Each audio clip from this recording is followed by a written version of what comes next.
కొందరు మనుషులు నమ్మి అనేకమైన వాటిని కోల్పోతుంటారు కదా. మరికొందరైతే మోసం చేసిన వాళ్ళని భరించలేక చనిపోతుంటారు.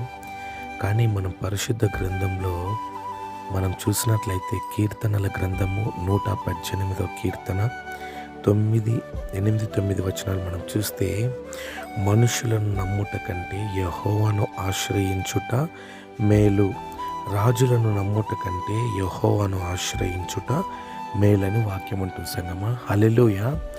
నువ్వు అనేకమైన మనుషులను నమ్మి ఎన్ని కోల్పోయావో నాకైతే తెలియదు, కానీ ప్రభువైన యేసుక్రీస్తు వారు తెలియజేస్తున్న మాట ఏమిటంటే, మనుషులను నమ్ముట కంటే యెహోవాను ఆశ్రయించుట మేలు. హల్లెలూయా.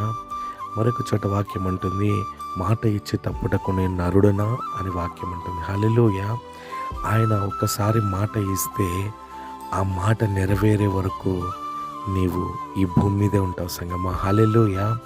ఆయన ఒక్కసారి మాట ఇస్తే ఆ మాట నెరవేర్పులోకి వచ్చేంత వరకు మనం ఆయన విడువడు సంగమా. హల్లెలూయా. ఆయన వాక్యము సత్యమైనది, ఆయన జీవం కలిగిన దేవుడు. హల్లెలూయా. సమస్త మహిమ ఘనత ప్రభావాలు ప్రభువైన యేసుక్రీస్తు వారికే కలుగునుగాక. ఆమేన్, ఆమేన్.